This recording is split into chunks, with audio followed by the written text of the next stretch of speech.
কিছু নসিহত শুনবো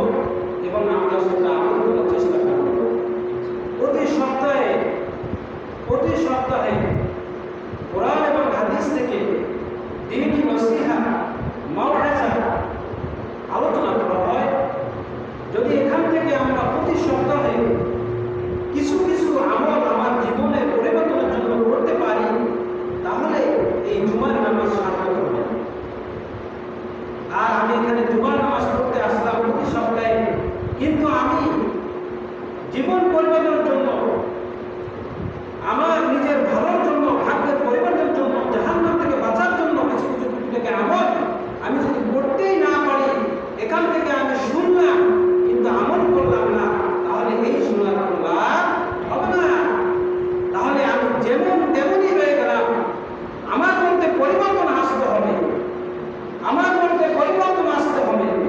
আলোচনা আমরা যখন শুনবো, চেষ্টা করবো আমরা কিছু মানার জন্য, আমল করার জন্য, তাহলে এই আমার শোনা যথার্থতা হবে।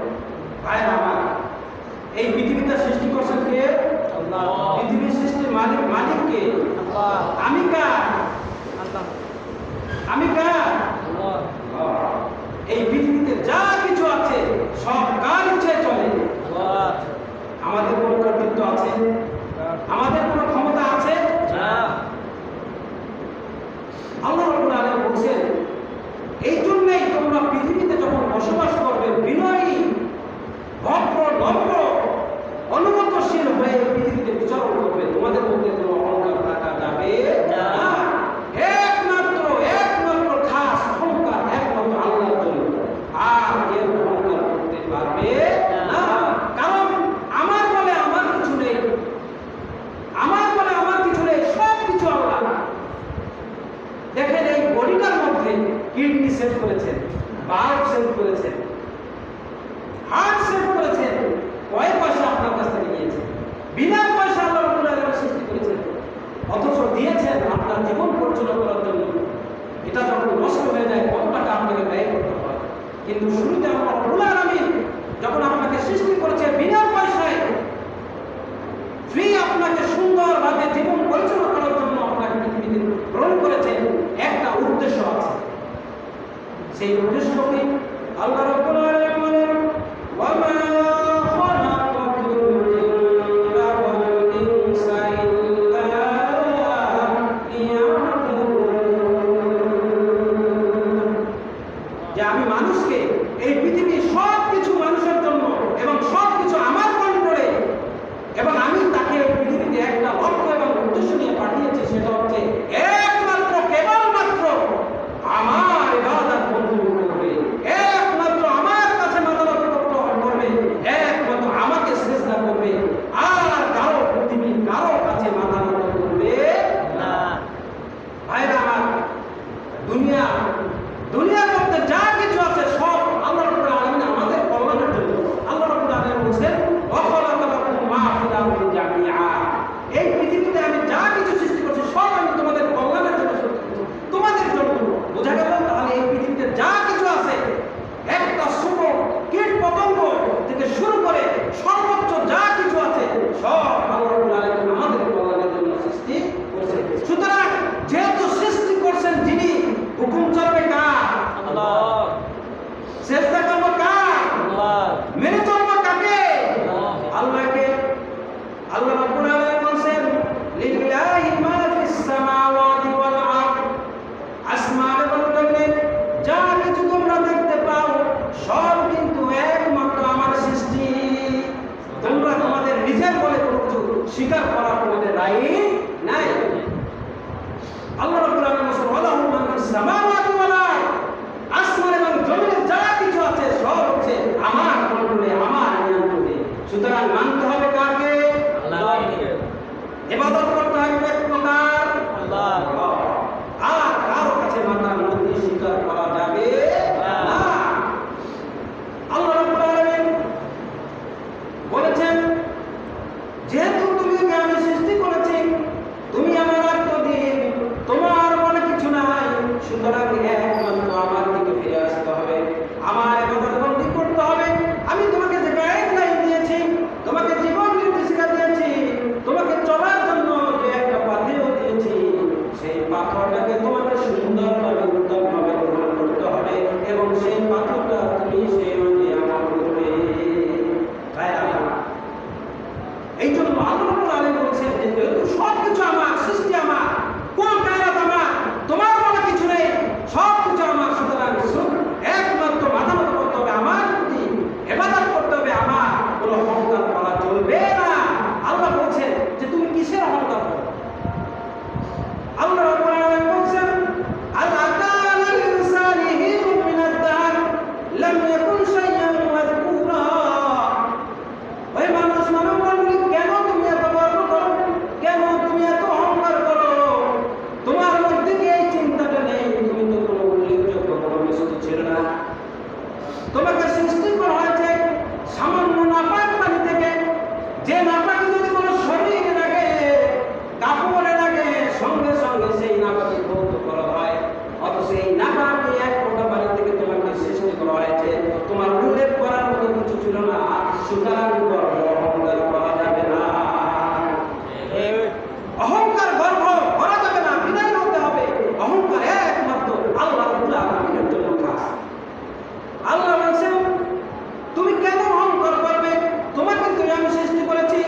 সব কিছু করার মালিককে থাকবো না, যেহেতু দুনিয়াটা ক্ষণস্থায়ী চলে যাবে।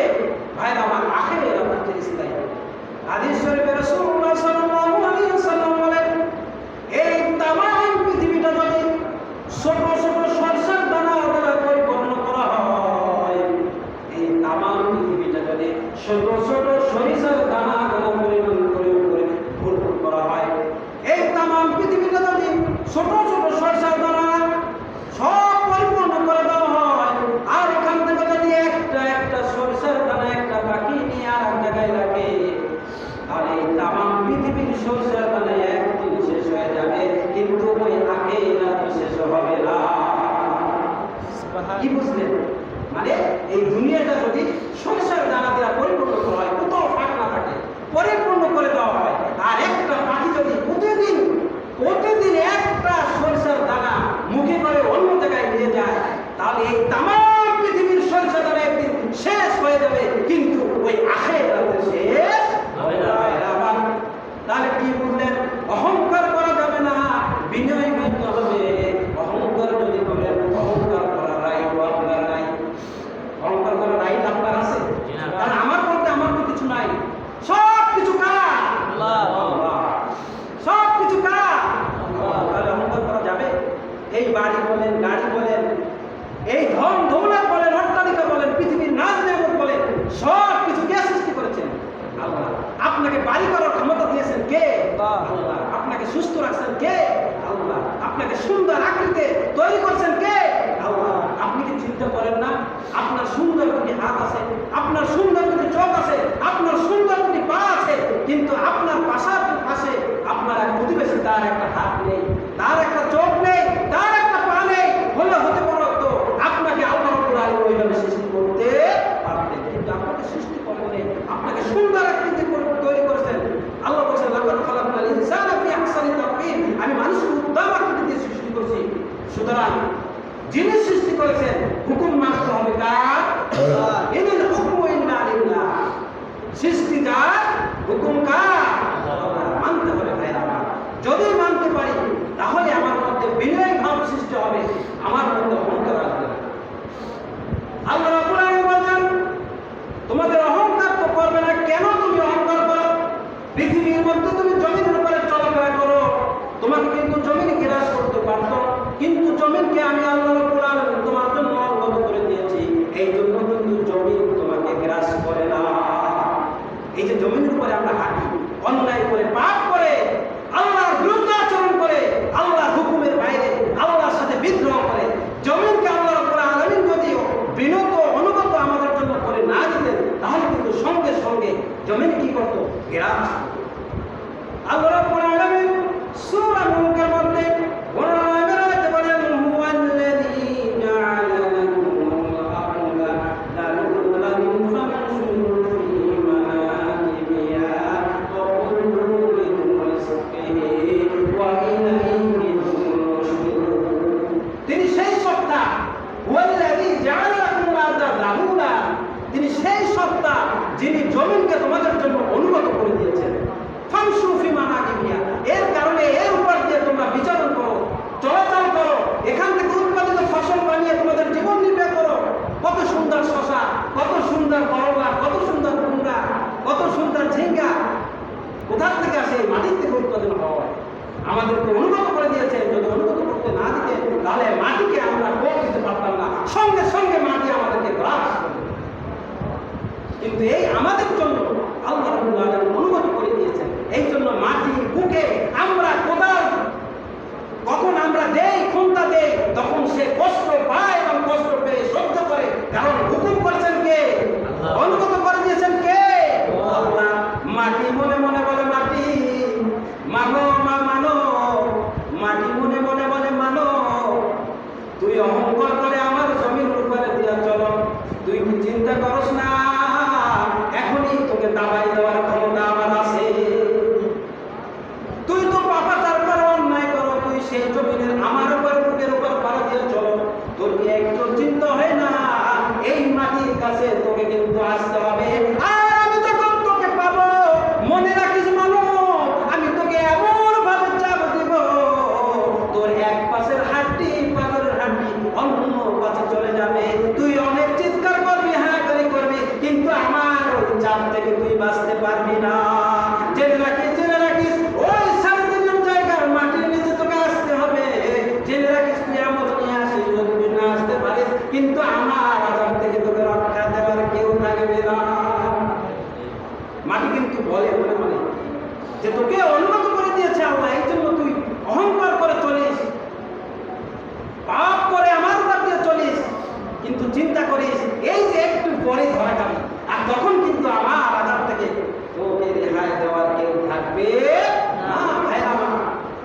এই জমিনকে আল্লাহ বলেন অকলমে রিজকিহি ওয়া ইলাইহি নুশুর, এখান থেকে যে উৎপাদিত ফসল হয় সেটা তোমরা ভক্ষণ করো এবং জেনে রাখো ওয়া ইলাইহি নুশুর। মাটি বলতেছে যে ওয়া ইলাইহি নুশুর, আল্লাহ বলেন ওয়া ইলাইহি নুশুর, জেনে রাখো আমার কাছে কিন্তু তোমাকে ফিরে আসতে হবে। তাহলে বোঝা গেল যে অহংকার করা যাবে না। আল্লাহ রাব্বুল আলামিন বলেন ওয়ালা তামশি ফিল আরদি মারহান ইন্নাকা তাখরিকাল আরদা ওয়া লান তাবলুগাল জিবালা তুলা। তোমরা মাটির উপর আমার জমিনের উপরে গর্ব করে তোমরা হাঁটিও না। আর তুমি হাঁটো মনে করো কিছুই হবে না, আমি টের পাচ্ছি না মাটি, আমি কিন্তু বুঝতে পারছি। যে না করে, অন্যায় করে, পাপাচার করে, ঘুষ খেয়ে, দুর্নীতি করে, ওখান থেকে আসো, তোর পাও দিয়ে হেঁটে আসো, মাটি কিন্তু আমি সাক্ষী, আমি কিন্তু টের পাচ্ছি। কিন্তু আমি তোকে, আমাকে যদি আল্লাহ অনুগত করে না দিত, তখন সঙ্গে সঙ্গে তোকে গ্রাস করতাম, এক কদম পর্যন্ত তোকে সামনে আগাতে দিতাম না। ঠিক কিনা? ভাইরা আমার চিন্তা করার বিষয়। মনে করেন এই যে জমির উপরে হাঁটি, চলি, কেউ দেখতেছে না, মাটিও কিন্তু দেখতেছে। অন্যায় করে যখন মাটির পাহাড় থেকে আপনি চলে, মাটি কিন্তু আপনাকে অভিশপ্ত করে, হায় বান্দা, হায় বান্দা, তোকে কি এই জন্যই সৃষ্টি করা হয়েছিল? তোকে তো সৃষ্টি করা হয়েছিল ওমা খালাকতুল জিন্না ওয়াল ইনসা ইল্লা লিয়াবুদুন। তুই আমার খাবি, আমার পড়বি, আমার হুকুম মানবি, একমাত্র আমাকে স্বীকার করবি, আমার কাছে মাথা নত করবি, যা চাওয়ার সব কিছু আমার কাছে চাইবি, অন্য কারোর কাছে চাওয়ার কোনো রাইট নাই। কেন? তুই আমার জমিনের উপর হাঁটো, আমার সব কিছু বর্তন করো, সব কিছু আমার গ্রহণ করো, কেন তুই অহংকারী হয়ে চলো? জমিন বলে, জমিন মনে মনে বলে ইন্নাকা তাখলিকুল আরদা ওয়া লান তাবলুগাল জিবালা তুলা। হে মানব, তুই অহংকার করে আমার পিঠের উপর তুই চলো, তুই কি মনে করছো তুই পা দিয়ে তুই জমিনকে গাড়িয়ে দিতে পারবি? আর তুই কি মনে করছো পাহাড়ের চূড়ার উচ্চল পর্যন্ত তুই চলে যেতে পারবি? না না, কখনো চলে যেতে পারবি না। এই জমিনকে তোর গর্ব করে, তোর অহংকারের পা দিয়ে এই জমিনকে তুই গাড়ি দিতে পারবি না। সুতরাং তোর সাবধান হ, সাবধান হ, তুই আল্লাহর দিকে ফিরে আয়। এই জন্য ইবাদুর রহমান, যারা আল্লাহর বান্দা, রহমানের বান্দা, তাদের গুরুবালী সম্পর্কে আল্লাহ বলছেন ইবাদুর রহমানিল্লাযীনা ইয়ামশুনা আলাল আরদি হাওলা ওয়া ইযা খাতাবাহুমুল জাহিলুনা ক্বালু সালামা। যারা রহমানের বান্দা দাবি করো, তোমরা রহমানের বান্দা হইলে তোমাদেরকে অহংকার করা চলবে না। ওয়ালা তামশি ফিল আরদি মারাহা,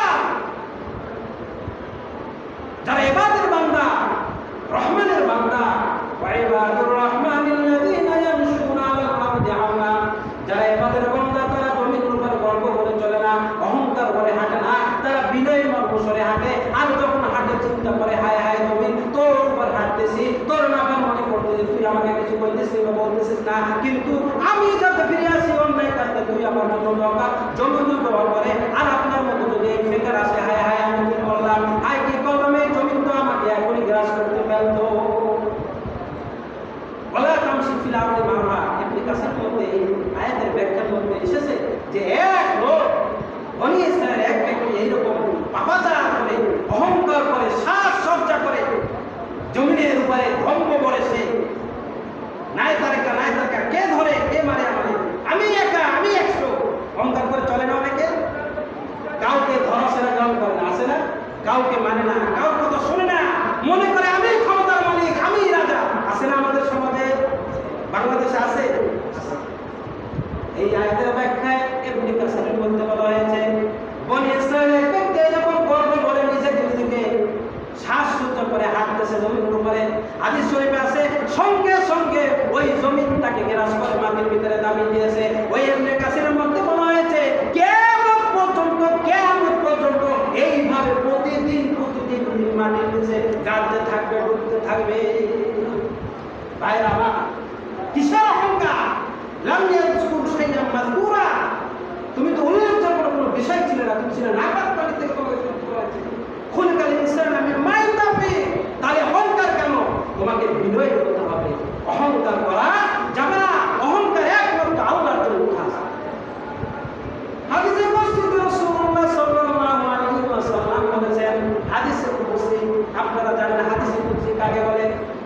হাদিসে কুদসির মধ্যে আল্লাহ রাসূল বলেছেন, যে ব্যক্তি অহং করে সে যেন আমি আল্লাহর চাদর নিয়ে টানাটানি করে। নাউযুবিল্লাহ। যে ব্যক্তি অহংকার করে, তাবাক্কুর করে, আল্লাহ রাসূল বলেছেন হাদিসে কুদসি, সে যেন আমি আল্লাহর চাদর নিয়ে টানাটানি করে। নাউযুবিল্লাহ। কত বড় ভয়াবহ অপরাধ! অহংকার করা যাবে না।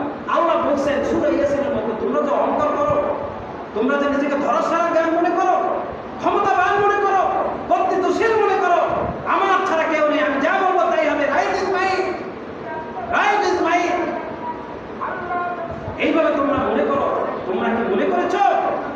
সূরা ইয়াসিনের মধ্যে আল্লাহ বলছেন, ইয়া মা'আশারাল জিন্নি ওয়াল ইনসি ইসতাতা'তুম আন তানফুযু মিন আকতারিস সামাওয়াতি ওয়াল আরদি ফানফুযু লা তানফুযুনা ইল্লা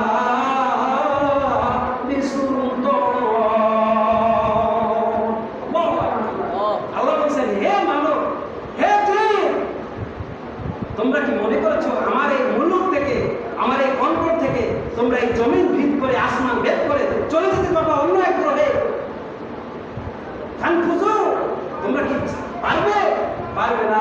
আল্লাহ বলেন ফানফুযু লা তানফুযুনা ইল্লা বিসুলতান। মনে রাখো, এই জমিন আমি সৃষ্টি করছি, আসমান সৃষ্টি করছি, সব জায়গায় আমার কন্ট্রোল, আমার ক্ষমতা, আমার করায়ত্ত।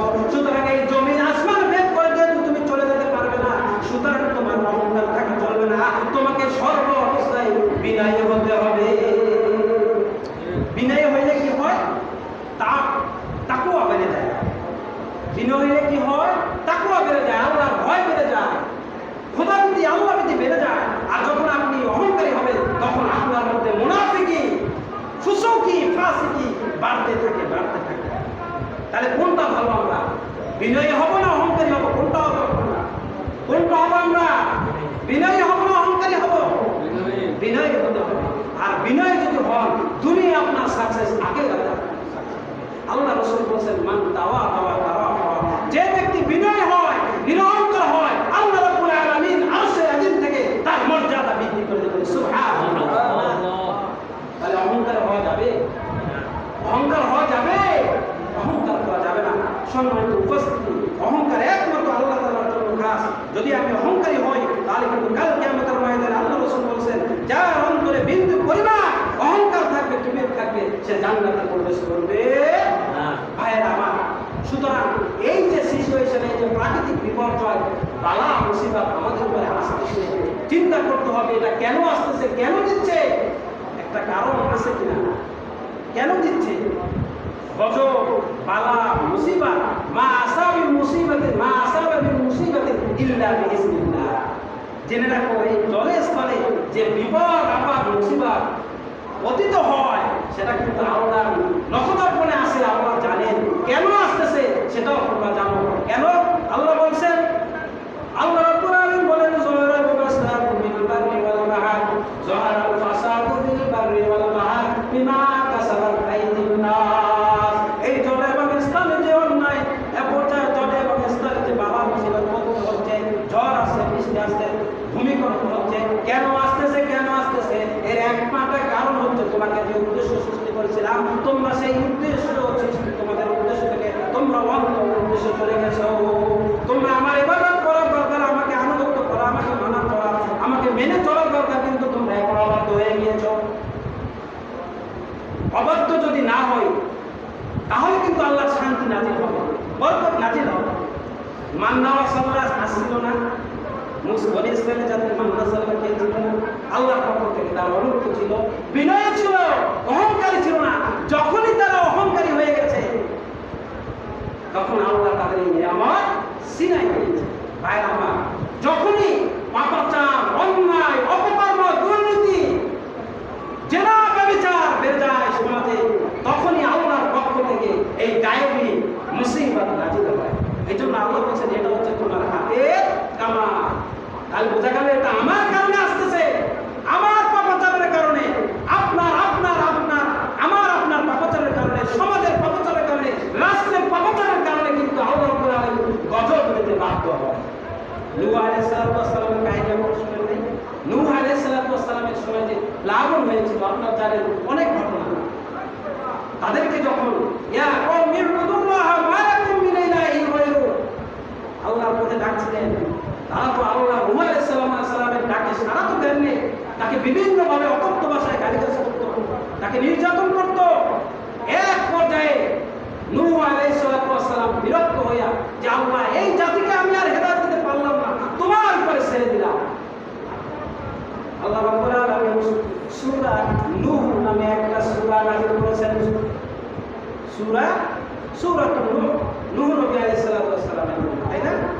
আল্লাহ রাব্বুল আলামিন ওয়াকালা নূহু ওয়া লা তারাউ আলাল আরদি মিনাল কাফিরিনা দাইয়ারা ইন্নাকা ইন তাদারহুম ইউদিল্লু ইবাদাকা ওয়ালা ইয়ালিদু ইল্লা ফাজিরান কাফফারা।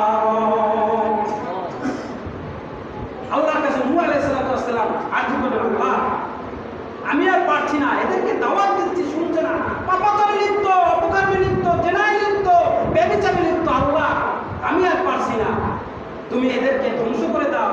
ওয়াকালা নূহু রাব্বি লা তাযার আলাল আরদি মিনাল কাফিরিনা দাইয়ারা, এমন ভাবে এদেরকে ধ্বংস করো এরা কাফেরদের যারা বংশধর আছে, তাদের ছেলে মেয়েরা আছে, আওলাদ আছে, তারাও যেন পৃথিবীতে অস্তিত্ব না থাকে।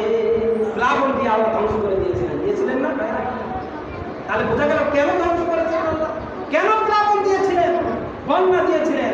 ওই জাত পাপাচারে লিপ্ত ছিল, অন্যায় অপকর্মে লিপ্ত ছিল, ব্যভিচারে লিপ্ত ছিল, আল্লাহ রাব্বুল আলামিনের ইতাআত করে নাই, রাসূলের ইতাআত করে নাই, সম্পূর্ণ খোদাই বিরোধমূলক কাজকর্ম করার কারণে আল্লাহ রাব্বুল আলামিন তাদেরকে প্লাবন দিয়ে শেষ করে দিয়েছিলেন। ওয়ালা ইয়ালিদু ইল্লা ফাজিরান কাফফারা, এমনকি নূহ আলাইহিস সালাম খিত্তে আল্লাহর কাছে বলেছেন, আল্লাহ একটা ফুজ্জার কাফের যেন আর পৃথিবীতে অবস্থিত না হয়, আর জন্মগ্রহণ করতে না পারে। আল্লাহ তাআলা কবুল করেছিলেন এবং ওই নূহ আলাইহিস সালামের জাতিকে ধ্বংস করে দিয়েছিলেন। কারণ ছিল পাপাচার, কারণ ছিল ব্যভিচার, কারণ ছিল অন্যায়। ভাইরা আমার, তাহলে বোঝা গেল অন্যায় পাপাচার যত সমাজ থেকে কমবে, ততই আল্লাহ রাব্বুল আলামিনের পক্ষ থেকে সালাম আর রহমত বরকত নাজিল হতে থাকবে ইনশাআল্লাহ। আর যতই পাপাচার ব্যভিচার বৃদ্ধি পেতে থাকবে, এটা আপনার আমার হাতের কামাই, আল্লাহকে দোষ দেওয়া চলবে না, আমার কর্মের কারণে আল্লাহ বিপদ করতে। সুতরাং এই বিপদের সম্মুখীন যদি না হয়, তাহলে এখন থেকে হুঁশিয়ার হই, সাবধান হই, আল্লাহ রাব্বুল আলামিনের দিকে ফিরে আসি। তাহলে বুঝলাম এক নম্বরে আমি আজকে যে আলোচনা করছিলাম যে এই পৃথিবীতে জলস্থলে যে প্রাকৃতিক বিপর্যয়, বন্যা, জলোচ্ছ্বাস, ভূমিকম্প যে হয়, এটা হচ্ছে আল্লাহর পক্ষ থেকে হয়, আমাদের হাতের কামাই। আমরা আল্লাহ রাব্বুল আলামিনের ইতাআত করি না, করি কি 50-50 করি। এদিকে নামাজ পড়ি, নামাজ পড়ে ওদিকে কি আবার দুর্নীতি শুরু, অন্যায় শুরু, পাপাচারী শুরু, মাঠে কম দেওয়া শুরু, বড়কে ঠকানো শুরু, জুলুম করা শুরু, জালেম কি করা, জুলমাত করা, জালিমি করা শুরু, অন্যায় করা শুরু। আছে না নাই আমাদের সমাজে? নামাজ পড়ে, অথচ নামাজ পড়ে যে আবার কি করে, অপচি 50-50 করে, মনে করে কি যে এভারেজ করার সুযোগ আছে, এভারেজ করার সুযোগ আছে, মনে করে যে এদিকে ভালো কাজ করলাম, ঠিক আছে, এর এগেইনস্টে কিছু নেকের কাজ করি, আল্লাহ যদি এদিকে না দেয়। কিন্তু জানে যে এই পাপ করা অন্যায়, জেনে শুনে করছে, আবারই জানে, আল্লাহর কাছে আশা করে যে হায় হায় পাপ তো করে ফেলেছি, জানে শুনে করছে, এখন একটু রিকভার করি, এভারেজ করি, তখন কি করে আর রিকভার করে ওই এগেইনস্টে। এখন আমি যদি ডাকাতি করি, চুরি করি, দুর্নীতি করি, ওই টাকা দিয়ে যদি আমি মসজিদ বানাই, মসজিদে আমি যদি দান করি, তাহলে কবুল হবে? কবুল হবে? কিন্তু আমাদের সমাজে এইরকম হচ্ছে যে আমরা অন্যায় পাপাচার করি, আবারই দেখা যায় একটু ভালো কাজ করি, এটা চলবে না। তেল এবং পানি যেরকম একত্র হয় না, ন্যায় এবং অন্যায় কখনো একত্র করে না, একত্র করা যাবে না। আল্লাহ বলছেন ওয়ালা তালবিসুল হাক্ক বিল বাতিল, বাতিল হচ্ছে বাতিল, হক হচ্ছে হক, সত্য হচ্ছে সত্য, মিথ্যা হচ্ছে মিথ্যা। সুতরাং তোমরা সত্য এবং মিথ্যাকে একত্র করবে না, 50-50 করার কোনো সুযোগ নাই। আল্লাহ রাব্বুল আলামিন বলেছেন আফাতুমিনুনা বিবাদিল কিতাব ওয়া তাকফুরুনা বিবাদ, তোমরা কি মনে করছো কোরআনের কিছু অংশ মানবা আর কিছু অংশ ছেড়ে দিবা? মনে চাইলো নামাজ পড়লাম, মনে চাইলো নামাজ ছেড়ে দিলাম, কিন্তু তা হবে না, তা হবে না। জেনে রাখো, জেনে রাখো, এরকম যদি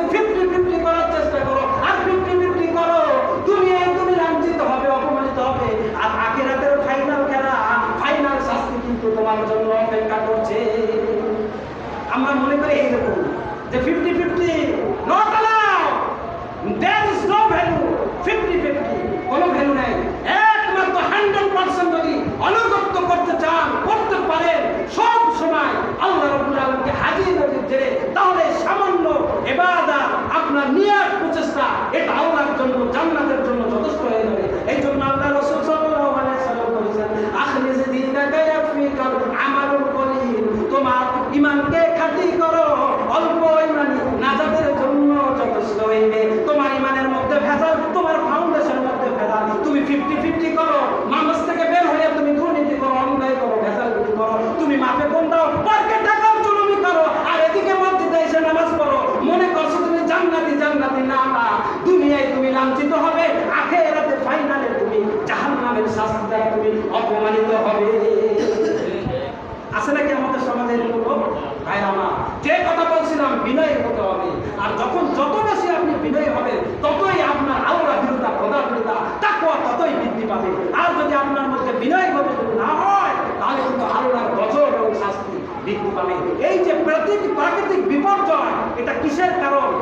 এক নম্বরে কোরআন এবং হাদিসের মাধ্যমে যেটা পাওয়া যায়, সেটা হচ্ছে আমাদের অহংকার মুক্ত হতে হবে, বিনয় হইতে হবে। তাহলে আল্লাহ রাব্বুল আলামিনের শাস্তি, শান্তি, রহমত, বরকত নাযিল হবে। আল্লাহ রাব্বুল আলামিন সূরা আনামের 43 নম্বর আয়াতে বলেন, এই যে প্রাকৃতিক বিপর্যয় আসে, কেন আসে? আল্লাহ বলেছেন, ফালাউলা ইযা জাআহুম বাসুনা তাদাররাউ।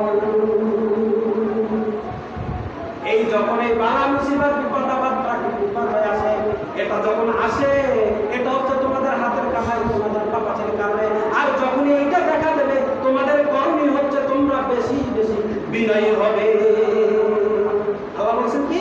ফালাউলা ইযা জাআহুম বাসুনা তাদাররাউ, তোমরা বিনয়ী হও, ইস্তিগফার করো, তওবা করো, গুনাহ থেকে বিরত থাকো, আমার দিকে ফিরে আসো। যতই তুমি বিনয়ী হবে, আমার গজব আযাব ততই কমে আসবে। কিসের দলিল? কার আয়াত? কার কথা?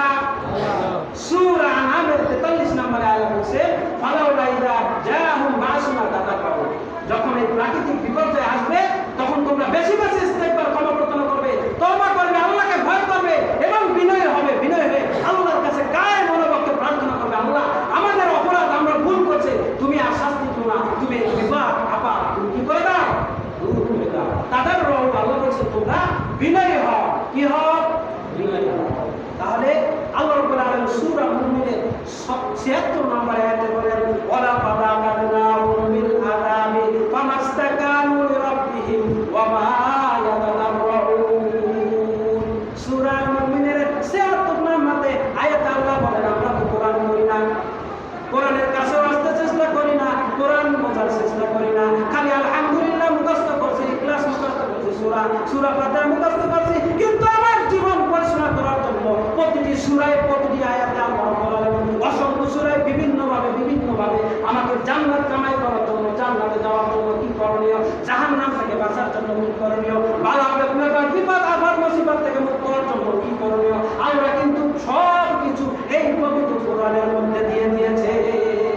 আল্লাহ বলছেন কি, মা ফাররানা ফিল কিতাবি মিন শাই, এমন এক কিতাব, এমন এক গ্রন্থ, তোমার জীবন পরিচালনার জন্য সহায়ক গ্রন্থ, তুমি যদি এটা পালন করতে পারো, তাহলে তোমার ওয়ালা লা খাউফুন আলাইহিম ওয়ালা হুম ইয়াহজানুন, আলা বায়ানুন লিন-নাস ওয়া মাউইযাতান লিল-মুত্তাকিন ওয়ালা তাহিনু ওয়ালা তাহজানু ওয়া আনতুমুল আ'লাউনা ইন কুনতুম।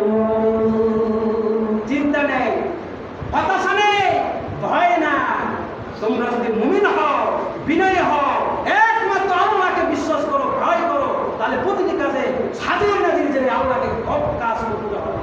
যদি করতে পারো, তাহলে জেনে রাখো, তোমাদের কোনো চিন্তা নেই, তোমাদের জন্য কোনো হতাশা নাই, আমি আল্লাহ রাব্বুল আলামিন তোমাদের সাথে আছি।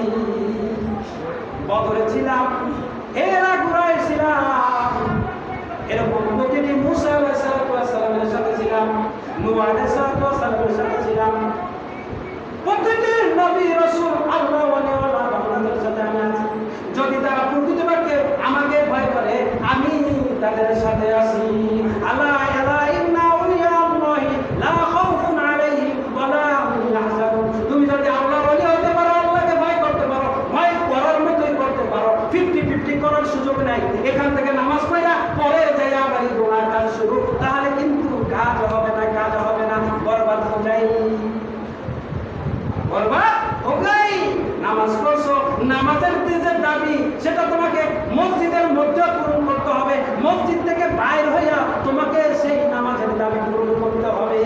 মসজিদে বসে যখন তুমি আল্লাহকে ভয় করো, মিথ্যা কথা বলো না, কিবাদ থেকে তুমি বেঁচে থাকো, পর নিন্দা থেকে তুমি বেঁচে থাকো, সবল তরিকা থেকে তুমি বেঁচে থাকো, আল্লাহকে ভয় করার মতোই করো, মনটা তোমার নরম হয়ে যায়, দিলটা তোমার নরম হয়ে যায়, ঠান্ডা হয়ে যায়, সফট হয়ে যায়। বাইরে যাই যদি তোমার আবারই সেই রকম কঠোর হয়ে যায়, তাহলে বুঝবা তোমার এই নামাজ হচ্ছে একটা ধোঁকা।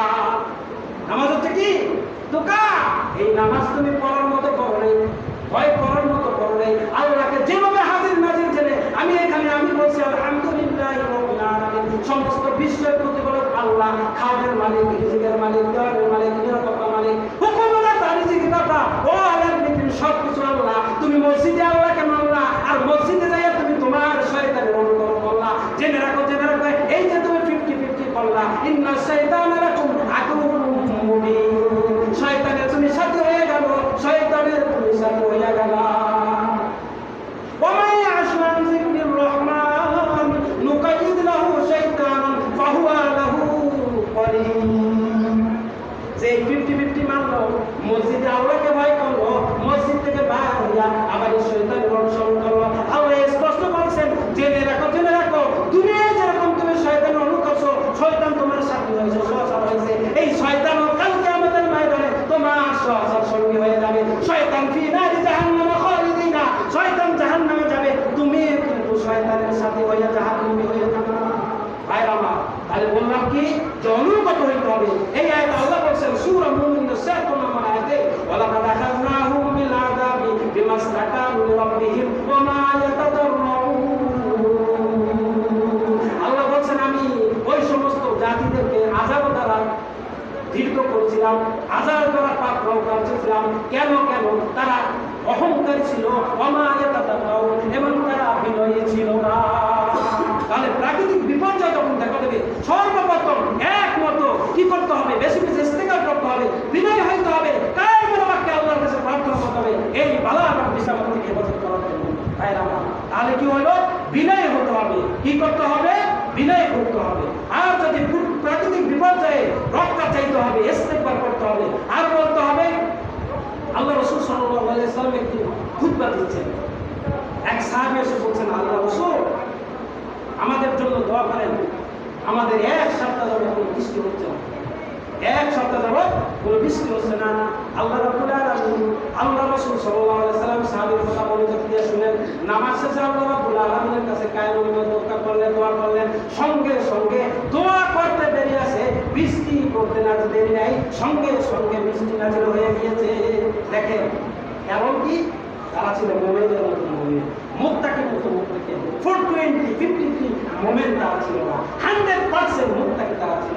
আপনি বলবেন, বলতে দেরি আছে, আল্লাহর সাহায্য রহমত নাজিল হতে দেরি হবে না, যদি সেই রকম আপনি মুমিনের মতো মুমিন হতে পারেন। চেষ্টা করতে হবে, 100% প্রচেষ্টা, 100% যদি আপনার না হোক, কিন্তু আপনার প্রচেষ্টাকে আল্লাহ রাব্বুল আলামিন চেষ্টা হিসেবে প্রচেষ্টাকে দেখবেন, সে আমার পথে চলার জন্য, আমাকে ভয় করার জন্য কতটুকু সে চেষ্টা করেছে। ভাইরা আমার, এরকম উদাহরণ আছে যে সুদী ব্যাংকের চাকরি বাদ দিয়া উভয় ব্যাংকে ওই সাভারে ভ্যালিস্তানে সবজি বিক্রেতা করছে, সবজি বিক্রি করছে, সবজি বিক্রি করে করে আমার শোনা ঘটনা আমি বাস্তব প্রমাণ, সে এখন হচ্ছে একটা বাড়ির মালিক হয়ে গিয়েছে, একজন মাস্টার ক্লাস শিক্ষিত, উভয় ব্যাংকে চাকরি করত, সে জিহাদ করছে, আমি চাকরি করব, সুদী ব্যাংকে চাকরি করবো, ছেড়ে দিচ্ছে। দেখেন তাকওয়া কত, ইমানের জোর কত, ছেড়ে দিছে, ছেড়ে দিয়ে নিজের শিক্ষিত মানুষ সবজি বিক্রি করছে, সবজি বিক্রি করে আর সে একটা বাড়ির মালিক হয়েছে। বরকত দেওয়ার মালিক কে? রিজিকের মালিক কে? খাওয়ানোর মালিক কে? মরমানোর মালিক কে? আল্লাহ পারে না? কিন্তু সেই হিম্মত তো আপনার নেই। আপনি রিজিকের পিছনে ছুটেন, কিন্তু রিজিক যিনি দেন সেই আল্লাহর পিছনে আপনি ছুটেন না। আল্লাহ বলছেন, তোমরা আমার রিজিকের পিছনে ছুটো না, আমি যে রিজিক চিন্তাটা আমার পিছনে ছুটো, রিজিক তোমার পিছনে ছুটে যাবে। ঠিক কিনা? ভরসা করতে হবে কার প্রতি? আল্লাহ। ওই যে আল্লাহ রাসূল সঙ্গে সঙ্গে দোয়া করেন, বৃষ্টি নাযিল হয়েছে। পরে এক সপ্তাহে সাহাবী এসে বলতেছে, আল্লাহ রাসূল এমন বৃষ্টি হয়েছে, সব তলাইছে, আপনি একটু কি করেন, দোয়া করে দেন। আল্লাহ রাসূল সঙ্গে সঙ্গে হাত তুলে আল্লাহর কাছে, এইরকম হাদিস এসেছে, মেঘের দিকে এইরকম আঙ্গুল দিয়ে বললেন, আল্লাহুম্মা হাওয়াইলানা লা আলাইনা, আল্লাহুম্মা হাওয়াইলানা লা আলাইনা। এই বলে যখন দোয়া করলেন মেঘের দিকে, ওই মেঘখণ্ড ওই জমিন থেকে সরিয়ে অন্য জায়গায় চলে গেছে বৃষ্টি সহ, আর ওই সঙ্গে সঙ্গে বৃষ্টি বন্ধ হয়ে গিয়েছে। এক সপ্তাহ না ওই দিনের মধ্যে সমস্ত মক্কার সমস্ত নগরী, মদিনার সমস্ত নগরী সব কি হয়ে যাবে, শুষ্ক হয়ে গিয়েছে। তাহলে এটা কার রহম? কে করেছে? দেখেন, দোয়া কবুল হয় সঙ্গে সঙ্গে। দোয়া করেছেন, এরকম বলেছেন মেঘের দিকে আঙ্গুলটাকে, মেঘ সরে যাও, আমার এই জমিনকে তুমি শুষ্ক করে দাও, সঙ্গে সঙ্গে শুষ্ক। তাই আমার তাহলে কি করতে হবে? বিনয় হতে হবে এবং কি করতে হবে? ইস্তেগফার করতে হবে। যখন প্রাকৃতিক বিপর্যয় দেখা হবে, বেশি বেশি আল্লাহর কাছে ইস্তেগফার করতে হবে, ক্ষমা চাইতে হবে, আর ভুল স্বীকার করতে হবে যে আল্লাহ আমাদের ভুলের কারণে তুমি সমস্ত পৃথিবীর মানুষকে তুমি কি করো না, লাঞ্ছিত করো না, অপমানিত করো না, গজব দ্বারা পতিত করো না, তাদেরকে গজব দিও না। এইভাবে কি করবে? আল্লাহর কাছে দোয়া করতে হবে। আল্লাহ রাব্বুল আলামিন বলেন, ওয়া মা কানা আল্লাহু মুআযিবাহুম ওয়া মা ইস্তাগফিরুন। আল্লাহ ওই জাতির উপরে বিপদ এবং আযাব দেন না যদি সেই জাতিরা বেশি বেশি ইস্তেগফার করে, আল্লাহকে তাওয়াক্কুল করে, আল্লাহকে হাজির নাজির জানে, বেশি বেশি তাকওয়া অর্জন করে। আর যে সমস্ত জাতি এরকম বেশি বেশি ইস্তেগফার করছে, আল্লাহ বলেন যে ওয়া মা কানা আল্লাহু মুআযিবাহুম ওয়া হুম ইস্তাগফিরুন। আমার জাতি যদি ইস্তেগফারকারী হয়, ক্ষমা চায়, আল্লাহর কাছে অনুতপ্ত হয়, বেশি বেশি মাফ চায়, গ্রহণ করে, আমি কিন্তু ওই জাতির উপরে বিপদ পতিত করি না। এই যে কোরআনের আয়াত, ওয়া মা কানা আল্লাহু মুআযিবাহুম ওয়া হুম ইস্তাগফিরুন। যদি আপনি বেশি বেশি ইস্তেগফার করেন, তাওয়াক্কুল করেন, তাকওয়া অর্জন করেন, আল্লাহকে হাজির জেনে যে সব কিছু আপনার জীবন পরিচালনা করেন, তখন কিন্তু ওই সমাজে বিপদ আল্লাহ দিবেন না। তাহলে কি করতে হবে? আমি বলছি প্রাকৃতিক বিপর্যয় থেকে মুক্ত থাকার জন্য আল্লাহ যাতে বিপদ না দেয়, এই বিপদ আমার হাতের কামাই, তাহলে এক নম্বরে বিনয় হতে হবে। বিনয়ের বিভিন্ন আলোচনা কোরআন এবং হাদিস থেকে আমি করেছি, আপনারা একটু আগে আসার চেষ্টা করবেন ইনশাআল্লাহ। অনেক কিন্তু বিনয়ের আলোচনার কথা অনেক রেফারেন্স আপনারা শুনতে পারেন নাই। আপনার কাছে রিকোয়েস্ট, আপনাদের কাছে রিকোয়েস্ট, সপ্তাহে একদিন আসেন, একটু আগে ভাগে আসেন। কোরআন এবং হাদিসের যদি একটা আলোচনা আমি যা করি, একটা আলোচনা যদি আপনি বর্তমান হয় আপনার অন্তরে, আপনি যদি আপনার অন্তরে ধরে হইতে পারে, এটাও আপনার নাজাতের কারণ হতে পারে। এই জন্য আগে ভাগে আসার চেষ্টা করবো। এক নম্বর বিনয় হওয়া, দুই নম্বর হচ্ছে ইস্তেগফার করা, বেশি বেশি ইস্তেগফার করা। যে জাতি যত বেশি ইস্তেগফার করবে, তত বেশি আল্লাহ তাদের উপর সাকিনা, রহমত, বরকত নাযিল করবে এবং তাদের উপরে গজব দিবে না। দুই নম্বর হচ্ছে, তিন নম্বর হচ্ছে, এই যে প্রাকৃতিক বিপর্যয় আসে, এটা কিন্তু আল্লাহর একটা হিকমত। ওমা মা সাবান মুসিবাতিন ইল্লা বিইذনিল্লাহ। আপনি তো জানেন না এই বৃষ্টির মাধ্যমে একটা হিকমত আছে। কারো বৃষ্টিতে উপকার হয়, আরো বৃষ্টিতে কারে ক্ষতি হয়, কিন্তু দেখা যায় বেশিরভাগ কিন্তু উপকার অনেকের হয়। অনেক সময় রোদ দেয় কিন্তু অনেকের উপকার হয়। অনেক সময় রোদের জন্য আমরা হাহাকার করি না, বৃষ্টির সময় হাহাকার করি। এই জন্য আল্লাহ বলছেন যে প্রাকৃতিক বিপর্যয় যে আসে, তখন তোমরা গালি দিবে না এই প্রাকৃতিক বিপর্যয়কে। কারণ আর রিহু মিন রুহিল্লাহ রাফিল্লাহ, এই যে বাতাস, এই যে বন্যা, এটা হচ্ছে আল্লাহর হুকুমে চলে, আল্লাহর নিয়ন্ত্রণাধীন। আর রিহু মিন রুহিল্লাহ, এই যে বাতাস, এটা হচ্ছে আল্লাহর নিয়ন্ত্রণাধীন, আল্লাহর হুকুমে চলে, আল্লাহর হুকুমে প্রবাহিত হয়। সুতরাং এই বাতাস যখন প্রবাহিত হবে, তখন তোমরা এই বাতাসকে কি দিবে না, গালি দিবে না। কারণ কি? তাতিবির রহমা ওয়া তাতিবিল আযাব। কারণ এই যে বন্যা, বাতাস, বায়ু, ঝঞ্ঝা, ঝড়, এটা অনেক সময় মানুষের রহমতের কারণ, ওয়া তাতিবিল আযাব, এবং এটা আযাবের অনেক কারণ। যেটা বলছিলাম, জহারাল ফাসাদ ফিল বাররি ওয়াল বাহরি বিমা কাসাবাত আইদিন নাস। জলে স্থলে যে বিপদ আপদ, বন্যা, খরা, দুর্ভিক্ষ, ভূমিকম্প, এটা হচ্ছে মানুষের হাতের কামাই। এই জন্য এই যখন বাতাস প্রবাহিত হবে বা প্রাকৃতিক বিপর্যয়, তখন তোমরা কি হবে না, গালি দিবে না, তোমরা আল্লাহর কাছে ইস্তিগফার হবে, বিনয় হবে, ক্ষমা প্রার্থনা থাকবে এবং এই বিপদ আপদ থেকে মুক্তি থাকার জন্য আল্লাহর কাছে কায়েম অনুমতি প্রার্থনা করবে। কারণ কি? আর রিহু মিন রুহিল্লাহ, এবং ইয়াতি বির রাহমা ওয়া তা'তি রাসূল বলেছেন যখন এইটা আসবে ফালা তাসুবুহা, তোমরা এটাকে কি করো না, গালি দিও না। ওয়ালা তালানুর রিহা ফাইন্নাহা মা'মুর, জেনে রাখো এই যে আবহাওয়া বাতাস এটা কার নিয়ন্ত্রণে? আল্লাহর নিয়ন্ত্রণে, আল্লাহর হুকুমে এটা চলে। সুতরাং আল্লাহ রাসূল বলেন ওয়ালা তালানুর রিহা ফাইন্নাহা মা'মুর, তোমরা এই আবহাওয়া বাতাস ঝড় ঝঞ্ঝা যাই আসুক না কেন, এটা যখন আসবে তোমরা এটাকে গালি দিবেন না, লানত করবে না, কারণ এটা ফাইন্নাহু মা'মুর, এটা হচ্ছে আল্লাহর পক্ষ থেকে পরিচালিত হয়, এটা আল্লাহর নিয়ন্ত্রণে, আল্লাহর কন্ট্রোল। তাআতি বিল আযাব ওয়া তাআতি বির রাহমা, কোনটা হয় আযাবের কারণে, যেটা নূহ আলাইহিস সালামের উপরে প্রভাব হয়েছিল, ঠিক না? আর সমুদ্রের উপরে আযাব আসছিল না, ঘরের মধ্যে ব্যাং পথে পানি চাপ দেয়, তাকে রক্ত ওঠে, অনেক ঘটনা আপনারা জানেন, শুনেন, বুঝবেন। এইরকম দেখবেন বিভিন্ন আযাব গজব কিন্তু আল্লাহর পক্ষ থেকে আসছে। এটার কারণ হচ্ছে কি, তারা কোরআন এবং হাদিসের থেকে দূরে চলে গিয়েছিল, তাদের নিজেদের বানানো মতবাদ অনুযায়ী তাদের জীবন পরিচালনা করছিল, কোরআনকে পিছনে রেখে তারা নিজেদের মতবাদ অনুযায়ী সামনে রেখে পরিচালনা করছিল। এজন্য আল্লাহ রাসূল বলেছেন মান জাবিল কোরআনে আমামাহু সাদাহু ইলাল জান্নাহ আও কামা ক্বালা আলাইহিস সালাতু ওয়াস সালাম, আমরা যদি কোরআনকে সামনে রেখে আমাদের জীবন পরিচালনা করি, এই কোরআন কাল কিয়ামতের ময়দানে আমাদেরকে স্বাগত জানিয়ে নেতৃত্ব দিয়ে জান্নাতে পৌঁছে দেবে। আর এই কোরআন আপনার বিরুদ্ধে সাক্ষী দিবে, এই কোরআন আপনার বিরুদ্ধে মামলা দায়ের করবে, স্বয়ং আল্লাহ রাসূল আপনার বিরুদ্ধে মামলা দায়ের করবে। কোরআনের হাদিস, কোরআনের রেফারেন্স আছে, হাদিসের রেফারেন্স আছে। সুতরাং সর্বক্ষেত্রে ওই যে বললাম বিনয় হবে, বিনয় হওয়ার জন্য কি হবে? বিনয় হতে হলে আপনাকে কোরআনের কাছে আসতে হবে, কোরআন পড়তে হবে, কোরআন মানতে হবে, কোরআন যদি আপনার জীবন পরিচালনা করতে হবে, অহংকার মুক্ত হতে হবে। যত বেশি আপনি বিনয় হবেন তত বেশি কি হবে? আপনার মধ্যে তাকওয়া সৃষ্টি হবে। ভাইরা আমার, 3 নম্বরে 4 নম্বরে যখন বিপদগ্রস্ত, বিপদ আপদ মুসিবত যখন সমাজে ছয়লাভ হয়ে যাবে, তখন কি করতে হবে? আমি অট্টালিকায় থাকবো আর একজন পানির নিচে উঠতে হবে, এইটা নাকি? এটা নাকি না আমার সহযোগিতা করতে হবে? সহযোগিতা করতে হবে।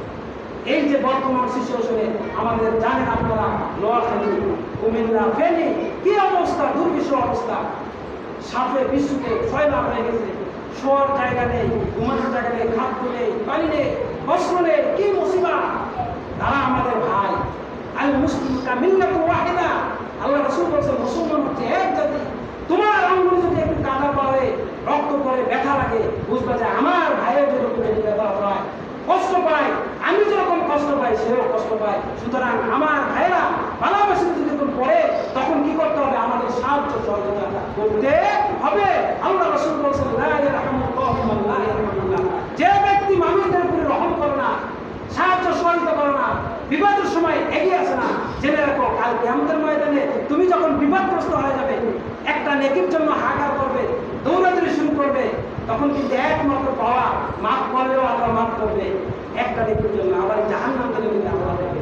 ওই সময় কিন্তু পাওয়ার একমাত্র আল্লাহর হাতে। সুতরাং আল্লাহ রাসূল বলেছেন লা ইয়ারহামুল্লাহু ওয়া লা ইয়ারহামুন্নাস, লা ইয়ারহামুল্লাহু মান লা ইয়ারহামুন্নাস, যে ব্যক্তি মানুষের প্রতি দয়া করে না, রহম করে না, আল্লাহ কিন্তু তোমার প্রতি রহম করবে না। কাল কিয়ামতের ময়দানে তুমি যখন বিপদগ্রস্ত হবা, তখন কিন্তু মুসিবতের দিনে আল্লাহ তোমাকে রহম করবে না। আল্লাহ রাসূল অন্য হাদিস বলেছেন ইরহামু মান ফিল আরদ, ইরহামু মান ফিল আরদি ইয়ারহামাকা মান ফিস সামা, জমিনের মধ্যে যারা বসবাস করে বিপদগ্রস্ত আবাদগ্রস্ত, তোমরা রহম করো, তাদের উপরে তোমরা সাহায্যের হাত বাড়িয়ে দাও। যদি তোমরা করতে পারো, ওই আসমান থেকে আল্লাহ রাব্বুল আলামিনের রহমত বরকত তোমাদের উপরে নাযিল হয়ে যাবে। আল্লাহ রাব্বুল আলামিন বলেন তাআনু আলাল বিররি ওয়াত তাকওয়া, তাআনু আলাল বিররি ওয়াত তাকওয়া ওয়া লা তাআনু আলাল ইসমি ওয়াল উদওয়ান, সাহায্য সহযোগিতা করে, গানের বাজনায় করে, হ্যাঁ খেলা দেখবো, খেলা আয়োজন করছি পর্দা দিয়া, ওখানে আপনি কত বরাদ্দ করেন, গানের বাজনা যাত্রার পালায়, কিন্তু এই আবার বিনোদনের মুসিবতে ভালো কাজে আপনার জন্য সহযোগিতা না থাকে, কালকে আমাদের ময়দানে কিন্তু এই যে আপনি ব্যয় করলেন অন্যায় পথে, এই সম্পদ, এই টাকা আপনার জন্য কাল হয়ে দাঁড়াবে। আর যদি আপনি ভালো কাজে, বিপদ মুসিবতে, এই দুর্যোগ মুহূর্তে আমার ভাইয়েরা যারা বিপদে আছে তাদের জন্য যদি একটু সাহায্যের হাত বাড়িয়ে দেন, কালকে আমাদের ময়দানে হলে হতে পারে এই রহমতার কারণে আল্লাহ রাব্বুল আলামিন, যেহেতু তার নাম রহমান, যেহেতু তার নাম রহিম, তিনি যদি কদর হৃদয়ের অধিকারী হয়ে যান আপনার প্রতি, কশ্চিনকালে আপনি জান্নাতে যাইতে পারবেন না, আপনার জাহান্নাম ছাড়াও হয়ে হবে না। সুতরাং আল্লাহ রাব্বুল আলামিন বলেছেন তোমরা ভালো কাজে ন্যায়ের কাজে তোমরা সহযোগিতা করো এবং যেখানে সীমা লঙ্ঘন অপচারিত সেই সমস্ত কাজে তোমরা সহযোগিতা করো না। সুতরাং ভাইরা আমার আলোচনা আমি শেষ করে দিচ্ছি। আমাদের এই যে ভাইরা মুসলমান ভাইরা বিপদে আছে, আমরা আমাদের দিন থেকে যতটুকু পারি 10 টাকাও যদি আমরা পৌঁছাতে পারি, আমাদের বিভিন্ন সংগঠন আছে, আসুনা ফাউন্ডেশন আছে, বিভিন্ন সংগঠন তারা চেষ্টা করতেছে সহযোগিতা করার জন্য। আপনি যাইতে পারবেন না কিন্তু তারা চেষ্টা করতেছে। এখানে যদি আপনি বিভিন্ন পরিমাণ সহযোগিতা করেন, এটা হলে হতে পারে আপনার যে নাজাতের কারণ। কারণ কিয়ামতের ময়দানে আপনাকে ওসিলা করবেন জান্নাতে দেওয়ার জন্য। এই সামান্য দানটুকু হইল এই সিলাই আল্লাহ আপনাকে জান্নাতে মাফ করে দিতে পারেন, জান্নাতে দিতে পারেন। আসুন আমরা এই বিপদ এবং মুসিবতের দিনে আমরা আল্লাহকে হই, আল্লাহর কাছে দ্বারস্থ হই। আর একটা পয়েন্ট আমি বলতে পারলাম না, আমরা এই সাথে হাত বেড়ে দিই। অনলাইনে টাকা দেওয়া যায়, বিকাশ আছে, অ্যাপ আছে, আমাদের বিভিন্ন সংগঠন যারা কালেক্ট করতেছে। আমরা ইনশাল্লাহ সহজে হাত বাড়িয়ে দেবো ইনশাল্লাহ। ইনশাল্লাহ আল্লাহ